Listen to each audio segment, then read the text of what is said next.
তীব্র গরমের পর 2 দিন ধরে একটু বাসায় বৃষ্টি হচ্ছে, মানে আমাদের এলাকায়।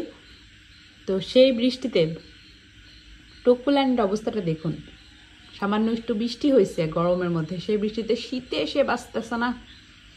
আমার ময়নাটার আজকে খুব কষ্ট হয়েছে, কারণ আমাদের বাসায় কালার করা হচ্ছে। তো কালার করলে বুঝে নিত অনেক ময়লা, অনেক খারাপ অবস্থা। তো ময়নাকে আমি আজকে এখন মাত্র আমি ফ্রি হলাম, এখন রাত 9:30 বাজে, 8:30 বাজে। তো এখনও ফ্রি হয়নি বাসায়, এখনও কি অবস্থা দেখুন, ফ্লোর ফ্লোরে সব রঙের অবস্থা খারাপ, এখনও ক্লিন করতে পারি নাই।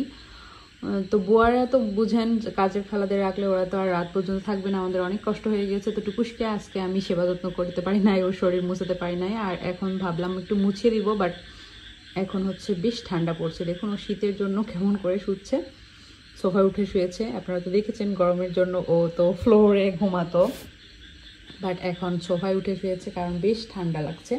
তো এই জন্য আর ওকে ক্লিন করলাম না, যে থাক কালকে সকালে রোদ উঠলে তখনই করব।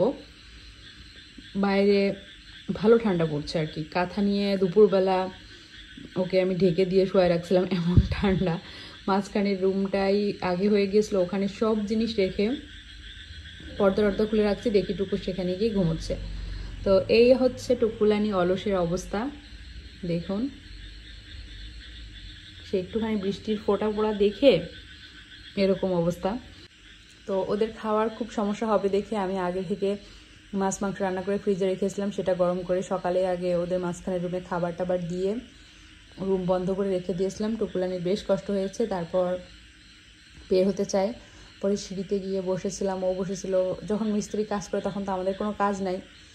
তো বাসার মধ্যে ফার্নিচার সরানো মানে খুবই একটা ঝামেলার কাজ। সেই ঝামেলাটার মধ্যে আমার টুকুস এত বেশি টায়ার্ড হয়ে গিয়েছে, দেখুন ওর একটুও যত্ন নিতে পারি না সোনাটার আমি আজকে। যাই হোক, আজকে সবাই 2 দিন ধরে এরকম চলছে আমাদের বাসায়। তো আজকে মোটামুটি কমপ্লিট হয়েছে, কালকে যদি কাজে খালা আসে সুন্দর করে ক্লিন করে ফেলবে, আমাদের আর কোনো কাজ নাই। তো তোকুলানিরও কোনো কাজ নাই, কালকে থেকে আমি তোকুলানিকে আবার অনেক অনেক অনেক আদর দিব। আজকে এর জন্য সারাদিন টুকুলানির কোনো অ্যাক্টিভিটিস আপনাদের দেখাতে পারি নাই, কারণ আমার তক্কু সোনা অনেক কষ্ট পেয়েছে আজকে, কারণ নানুমণি একটু সময় দেয়নি। নানুমণি দুত্তুতা, তাই না মানে অনেক কাজ করেছে নানুমণি, তো অনেক ব্যস্ত ছিলাম দেখে আজকে সারাদিন ওদের ভিডিও দিতে পারি নাই। তো এখন একটু ফ্রি, তাই ভাবলাম আমার টুকুর সোনাকে একটু যত্ন নিয়ে ওকে খাওয়ালাম। খাওয়ানোর পর দেখে উঠে শুয়েছে, আর ঠান্ডা দেখে ওর শরীর মেছালাম না, কারণ ঠান্ডা এবার ওর ঠান্ডা লেগে যেতে পারে, সমস্যা হতে পারে। তো সবাই পাশে থাকবেন, দোয়া করবেন। আজ এই পর্যন্তই, আল্লাহ হাফেজ।